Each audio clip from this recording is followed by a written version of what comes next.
Antes das pessoas falarem de Apocalipse, nós temos que ter alguns entendimentos. O livro do Apocalipse, ele é um livro para revelar algo futuro, para esclarecer algo, não é para confundir as coisas. Observemos algumas informações. Jesus, quando teve que cumprir a profecia de que ele viria montado num filhote de jumenta, ele simplesmente foi lá e fez isso. Quando é narrado que Jesus voltaria nas nuvens, né, isso é profetizado no Antigo Testamento, dois anjos, no dia que Jesus sobe aos céus, dizem ali, testemunham que Jesus voltará da mesma forma. E essa literalidade da nuvem é o que conecta alguns textos, como o arrebatamento de Paulo, e que nos dá entendimento de que a sua vinda será de forma magnífica, com os seus anjos junto com ele, né, que o Novo Testamento complementa essa vinda, e nos mostra que nós temos o conhecimento de que não podemos ser enganados pelo anticristo. Por quê? Pelos anticristos que surgirão, os muitos cristos que surgirão falsos. Porque nós sabemos que a vinda de Jesus será algo incomparável, magnífico, e todo olho verá, não haverá dúvida. Então essa é a regra. Então qualquer Cristo que possa fazer milagres e prodígios, nós nos lixaremos para ele. Essa é a realidade, e de tão simples que Jesus tentou colocar para nós, de uma forma tão simples, e que com essa simplicidade toda a gente já vê um alvoroço imenso sendo feito. Se a gente vai falar de marca da besta, primeiro nós temos que entender que o sistema vai ter que estar funcionando de acordo com as relações bíblicas, os questionamentos bíblicos, né? Nós temos uma série de eventos e a gente tem que saber colocar os eventos em ordem, né? Vão acontecer na Terra guerras, rumores de guerras, como diz o texto do Apocalipse, mas o fim não será logo, tá? Nação levantar-se contra nação, está em ordem. Virão falsos muitos dizendo que são Cristo, né? Depois vão ter terremotos e maremotos de forma tão terríveis a ponto dos homens desmaiarem de pavor, né?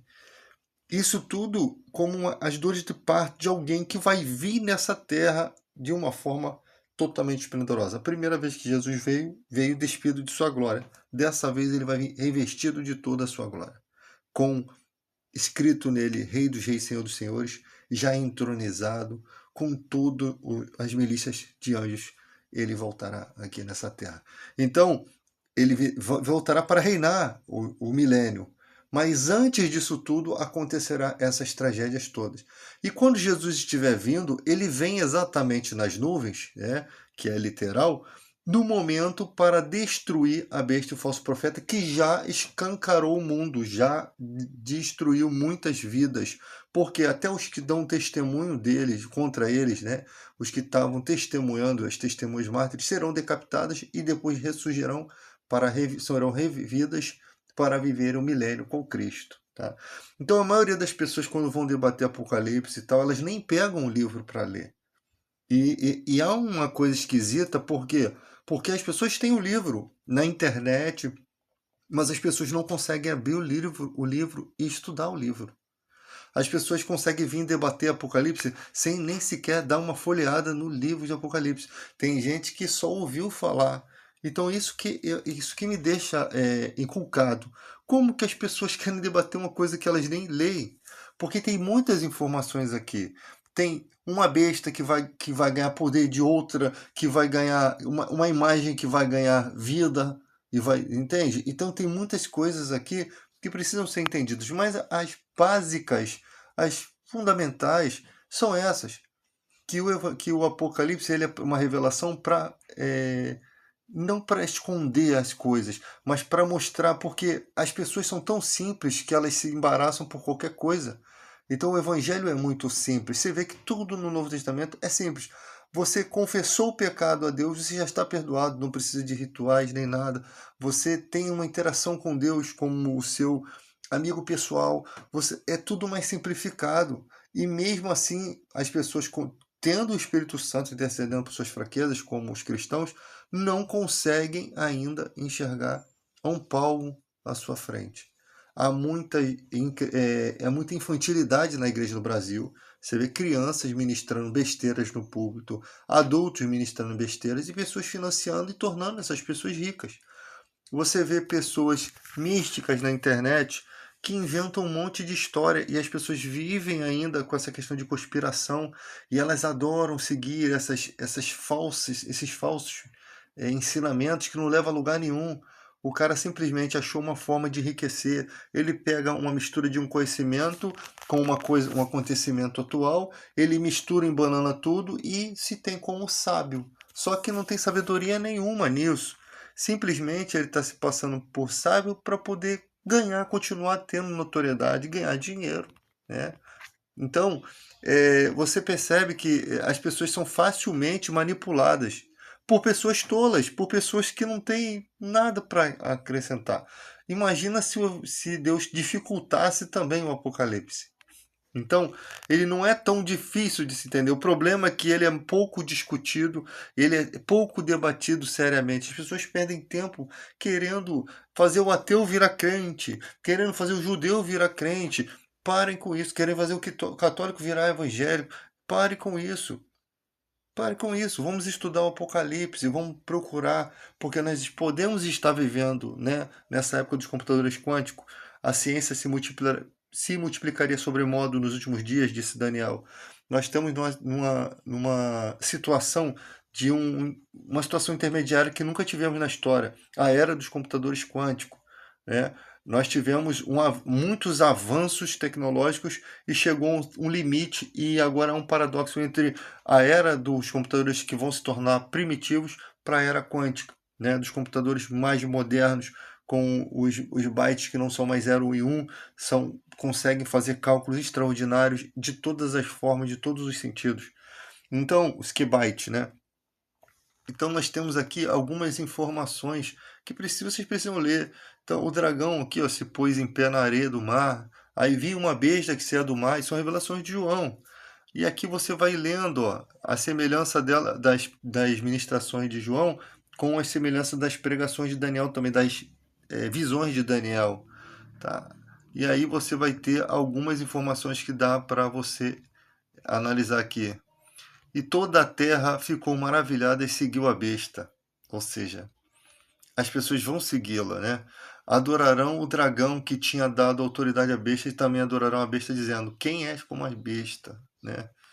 Quem pode guerrear contra ela? Primeiro que o sistema da besta está totalmente entregue a ela. Guerrear contra ela seria morrer, né? Não tem como, porque quem vai destruir todo esse sistema é Jesus. E uma coisa interessante, as pessoas falam um monte de coisa, mas não se liga que a besta e o falso profeta serão lançados vivos dentro do lago de fogo. O que significa eles serem lançados vivos? São dois seres. Vamos estudar isso. Porque ninguém domina isso aqui completamente, tá? A besta foi. Para a besta, a besta foi dada uma boca para falar palavras arrogantes e blasfemas, né? Blasfemas. Foi-lhe dado também autoridade para agir durante 42 meses. Ela abriu a boca para blasfemar contra Deus, para amaldiçoar o seu nome, o seu tabernáculo. Foi-lhe dado poder para guerrear contra os santos, vencê-los. Foi-lhe dada autoridade sobre toda a tribo, povo, língua e nação. A gente tem que entender se essa besta aqui, ela já ocorreu, né? Quantas são e quais as que virão no final, que é aquela que vai ser destruída por Cristo, né? Pelo sopro da sua boca. Todos os habitantes da terra adoraram a besta, aqueles que não tiveram seu nome escrito no livro da vida do Cordeiro, que foi morto desde a criação do mundo. Então todos esses habitantes que não tiveram um nome escrito no livro do Cordeiro adoraram essa besta. Já é uma profecia de que vai acontecer, né? Aquele que tem ouvido outro, se alguém há de ir para o cativeiro irá. Se alguém há de ser morto à espada haverá de ser. Aqui está a perseverança e a fidelidade dos santos. Ou seja, cada um vai seguir o seu destino. Não vai ter como lutar contra o sistema da besta. Quem for preso vai ser preso e quem for morto pela espada vai ser morto. Não tem como lutar. Muita gente vai morrer da espada porque vai tentar lutar contra o sistema. Aí você tem aqui a besta que saiu da terra, né? Exercia toda a autoridade da primeira besta, em nome dela se fazia a terra e os seus habitantes adorar a primeira besta. Aí vai falando em figuras de linguagem, né, que a gente precisa estudar. Aí aqui começa a falar do 666. Essa daqui nós entendemos que já é no final dos tempos. Por quê? Porque essa besta, ela surge, a do 666, que existe a marca, e ali tem três condições, ela surge exatamente na vinda de Cristo. Jesus vem para destruí-la, né? Então a gente sabe que essa daqui, que marca as pessoas, ela tem aqui, ó, um sistema, né? Obrigou todos os pequenos e grandes, ricos, pobres, livres e escravos a receberem certa marca na mão direita ou na testa. Olha, então há especificações que podem ser literais, tá? Para que ninguém pudesse comprar nem vender, a não ser quem tivesse a marca, que é o nome da besta ou o número do seu nome. É o nome da besta ou o número de seu nome. Ou seja, a numeração somada, traduzida para o grego ali, que converte letras em números, pode dar o nome da besta. Ou seja, o número e o número representa o nome, né? Então você vai ter o nome da besta, que somado dá 666, e esse número representa o próprio nome dela, né? Aí aqui está a sabedoria. Aquele que tem entendimento calcule o número da besta. Quando João fala isso, aquele que tem entendimento de quê? Do grego, entendimento profético, porque ele está dando uma profecia, né? Pois é número de homem. Então, precisamos entender se naquela época se retinha o entendimento de escrita, ou era uma época que o povo não entendia escrita, né? Esse número é 666. Ele acaba revelando, é número de homem, e esse número é 666. É número de homem. É número de homem, e não de um homem. É número de homem, usado pelo ser humano, possivelmente.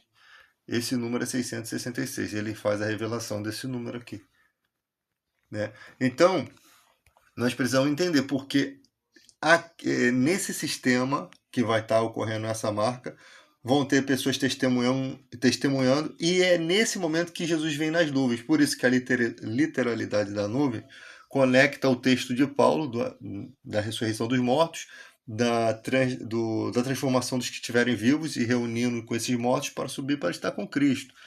E Jesus vindo nas nuvens e destruindo esse sistema, inaugurando o milênio, né? O seu reino aqui na Terra. Então, essa besta está no finalzinho do mundo, na vinda de Cristo, que é a inauguração do milênio, tá? E todas as tragédias de terremotos, tudo que houve, veio antes do milênio. Você vê pelos textos bíblicos, ele vai falando de todas as tragédias, aí depois, no finalzinho, ele fala do Filho do Homem vindo, né, nas nuvens. Então você percebe que está tudo colocado em ordem. A pergunta foi feita para Jesus em ordem, pelos discípulos. Jesus dá a resposta em ordem. Destruição do templo, lá pelo Tito Vespasiano. Aí depois vai contando em ordem todas as coisas. Primeiro ele falou que o templo não haveria pedra sobre pedra que não fosse derrubado. Os que estiverem na Judéia fujam para os montes. Dá até um escape, né, para aquela época. E aí, quando Jesus fala dessa destruição do templo, ele fala que é uma profecia o do iníquo, profetizado por Daniel. E aí, essa profecia da destruição do templo espanta os discípulos de forma que eles começam a questionar mais outras coisas. Primeiro, quando que acontecerá isso? Ou seja, quando que esse templo vai ser destruído?